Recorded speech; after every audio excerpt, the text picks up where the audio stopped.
Hi guys, welcome back to my blog. So ಈ blog ಏನು ಅಂದರೆ, ಬೆಂಗಳೂರಲ್ಲಿ ನಾನು ಒಬ್ಬಳೆ ಶಾಪಿಂಗಿಗೆ ಹೋಗಿದ್ದ ಬ್ಲಾಗ್ ಇದು.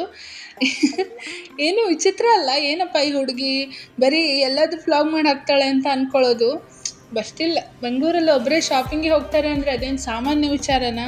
ಸೊ ಮನೆ ಹತ್ರ ಬೆಳಗ್ಗೆ ಎದ್ದೋಳೆ ನಾನು ಟೀ ಕುಡಿತಾ ಕೂತಿದ್ದೆ, ಹೊರಗಡೆ ಕೆಲಸ ಕೂಡ ನಡೀತಾ ಇತ್ತು. ನಾನು ಶಾಪಿಂಗಿಗೆ ಸಂಜೆ ಹೋಗಿದ್ದು. ಸೊ ಬೆಳಗಿನ ಒಂದೆರಡು ಕ್ಲಿಪ್ಸ್ನ ವ್ಲಾಗಲ್ಲಿ ರೆಕಾರ್ಡ್ ಮಾಡಿದ್ದೀನಿ ಅಷ್ಟೇ. ಸೊ ಸ್ನಾನ ಮುಗಿಸಿ ಬಟ್ಟೆ ಒಗೆದು ಆಮೇಲೆ ಮತ್ತೇನು ಮಾಡಿದೆ ನಾನು, ಅನ್ನಕ್ಕೆ ಕುಕ್ಕರ್ ಇಟ್ಟು ಕೂಡ ಬಟ್ಟೆ ಒಣಗಿಸ್ಲಿಕ್ಕೆ ಮೇಲ್ಗಡೆ ಬಂದಾಗ ಈ ಕ್ಲಿಪ್ಪನ್ನು ರೆಕಾರ್ಡ್ ಮಾಡ್ತಾ ಇದ್ದೆ.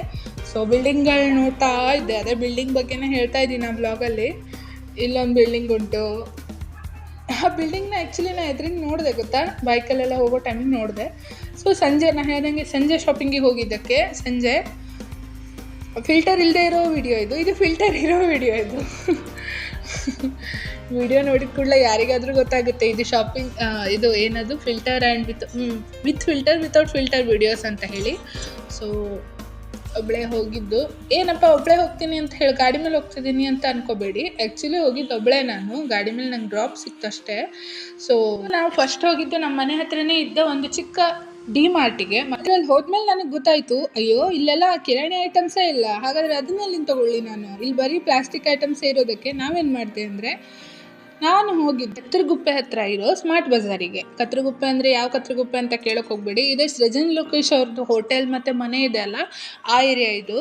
ಸೊ ಆ ಏರಿಯಾದಲ್ಲಿ ಇದೆ, ಹೇಳಿಲ್ಲ ನಾನು ಕತ್ರಗುಪ್ಪೆ ಅಂತ. ಫಸ್ಟ್ ಕ್ರಾಸ್, ಓಕೆ, ಇದು ಮೇಲೆ ಸೃಜನ್ ಲೋಕೇಶ್ ಅವ್ರ ಹೋಟೆಲ್ ಇದು, ಅವ್ರದ್ದು ಮನೆ ಇದೆ ಅಲ್ಲಿ. ಆ ಮನೆಯಿಂದನೇ ಕ್ರಾಸ್ ಆಗಬೇಕು ಮೋಸ್ಟ್ಲಿ ಅಲ್ಲಿಗೆ. ಸೊ ಆ ಹೋಟೆಲಿಗೇನು ಹೋಗಲಿಲ್ಲ, ಬಟ್ ಆ ರೋಡಿಗೆ ಹೋಗಿದ್ದು. ಸೊ ಅಲ್ಲಿ ಸ್ಮಾರ್ಟ್ ಬಜಾರಿಗೆ ಹೋಗೋಕ್ಕೂ ಮುಂಚೆ ಈಗ ಅಲ್ಲೆಲ್ಲ ಶಾಪಿಂಗ್ ಮಾಡಿ ಸುಸ್ತಾಗೇ ಆಗ್ತದಲ್ಲ ನನಗೆ.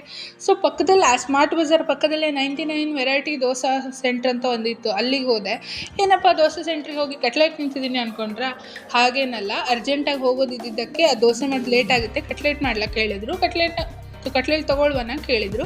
ಸೊ ಅದಕ್ಕೋಸ್ಕರ ಕಟ್ಲೇಟೇ ಆಗಿ ಅಂತ ಹೇಳಿ ನಾನು ಕಟ್ಲೆಟ್ ತಿಂದ್ವಿ. ಎಷ್ಟು ಕಟ್ಲೆಟ್ ಆಯ್ತಲ್ಲ ಮಾತಲ್ಲೇ, ನನ್ನ ಮಾತು ಕೂಡ ತೊದಲಿಸ್ಲಿಕ್ಕೆ ಶುರುವಾಯಿತು. ಸೊ ಇಲ್ಲಿ ಸ್ಮಾರ್ಟ್ ಬಜಾರಿಗೆ ಬಂದು ನನ್ನ ಶಾಪಿಂಗ್ ಎಲ್ಲ ಮುಗಿಸಿ, ಎಷ್ಟು ಬೇಗ ವಿಡಿಯೋ ಮುಗ್ದೋಯ್ತಪ್ಪ ಅಂತ ಅಂದ್ಕೋಬೇಡಿ, ನೆಕ್ಸ್ಟ್ ವೀಡಿಯೋಸ್ ಮತ್ತೆ ಬಂದೇ ಬರುತ್ತಲ್ಲ ಅಫ್ಕೋರ್ಸ್. ಸೊ ನಾನು ವೆಯ್ಟ್ ಮಾಡ್ತಾ ಇದ್ದೆ. ನಾನು ಹೋದಾಗ ಕಟ್ಲೆಟ್ ಅಷ್ಟೇ ತಿನ್ಕೊಂಡು ಹೋಗಿದ್ದಕ್ಕೆ ವಾಪಸ್ ಬರ್ಬೇಕಾದ್ರೆ ನನ್ನ ಫೇವ್ರೇಟ್, ಆಲ್ ಟೈಮ್ ಫೇವ್ರೇಟ್, ಎಲ್ಲ ಹುಡುಗಿರ ಫೇವ್ರೇಟ್ ಅಫ್ಕೋರ್ಸ್ ಪಾನಿಪುರಿ ಅಂತ ಹೇಳ್ತಾರೆ. Not panipuri guys, actually momos, ಯಾರು ಬೇಕಾದ್ರೆ ತಿನ್ನುವಂಥ ಒಂದು ಮೋಮೋಸ್. ಸೊ ಇದು ಪನ್ನೀರ್ ರೋಲು ನನಗೇನು ಅಷ್ಟೊಂದು ಇಷ್ಟ ಆಗಲಿಲ್ಲ, ಬಟ್ ಮೋಮೋಸ್ ನಂಗೆ ತುಂಬಾ ಇಷ್ಟ ಆಯಿತು. Paneer roll actually costly, but ಇದು ಬಾದಾಮ್ ಮಿಲ್ಕ್ ಶೇಕ್, ಇದು ಕೂಡ ತುಂಬಾ ಸ್ವೀಟಾಗಿ ಚೆನ್ನಾಗಿತ್ತು. ಇಲ್ಲೊಂದು ಸಣ್ಣ ಹೋಟೆಲ್ ಇತ್ತು, ಏನು ಹೋಟೆಲ್ ಹೆಸರು ವಡಾವಾಲ. ಓಕೆ, ನಾನು ಹೋಟೆಲ್ ಹೆಸರು ನೋಡಲಿಲ್ಲ, ಈಗ ನೋಡಿದ್ದು. ವಡಾವಾಲ ಅನ್ನೋ ಒಂದು ಹೋಟೆಲ್ ಇತ್ತು. ಅಲ್ಲಿ ಸ್ಮಾಲ್ ಸ್ನ್ಯಾಕ್ಸನ್ನು ತಿನ್ಕೊಂಡು ವಾಪಸ್ ಮನೆಗೆ ಹೊರಟ್ವಿ. ಯಾಕಂದರೆ ಮನೇಲಿ ಅಡುಗೆ ಮಾಡಿರ್ತಾರೆ, ನಾವು ಹೊರಗಡೆ ಬೇಕಾಬಿಟ್ಟು ತಿಂದರೆ ಮನೆಯಲ್ಲಿರೋ ಅಡುಗೆ ಹಾಳಾಗೋದಿಲ್ಲ, ಅಷ್ಟು ಮರ್ಯಾದೆ ಬೇಡ ನಮಗೆ. ಸೊ ನಾವು ಮನೆಗೆ ಹೋಗಿ ಊಟ ಮಾಡೋಣ ಅಂತ ಹೇಳಿ ಮನೆಗೆ ಹೊರಟ್ವಿ. ಇದಾಗಿತ್ತು ಇವತ್ತಿನ ನನ್ನ ವಿಡಿಯೋ. ನೆಕ್ಸ್ಟ್ ವಿಡಿಯೋಗೋಸ್ಕರ ವೇಟ್ ಮಾಡ್ತಾಯಿರಿ. Thanks for the watching. ನಾನು ಮಲಗದಲ್ಲಿ ಇಷ್ಟು ಕೆಟ್ಟದಾಗಿ ಕಾಣ್ತೀನಿ ಅಂತ ನನಗೂ ಇವತ್ತೇ ಗೊತ್ತಾಗಿದ್ದು, ಯಾರಿಗೂ ಹೇಳಕ್ಕೆ ಹೋಗಬೇಡಿ ಇಷ್ಟು ಕೆಟ್ಟದಾಗಿ ಕಾಣ್ತೀನಿ ಅಂತ. ಸೊ ಸಿಲ್ಲಿಯಾಗಿ ಮಾತಾಡುತ್ತಾ ಈ ವಿಡಿಯೋನ ಕಂಪ್ಲೀಟಾಗಿ ಮುಗಿಸ್ತಾ ಇದ್ದೀನಿ. Thank you for the watching. ನನ್ನನ್ನು ಯಾರು ಇನ್ನೂ ಸಬ್ಸ್ಕ್ರೈಬ್ ಮಾಡಿಲ್ಲ, ಎಲ್ಲರೂ ಸಬ್ಸ್ಕ್ರೈಬ್ ಮಾಡಿ.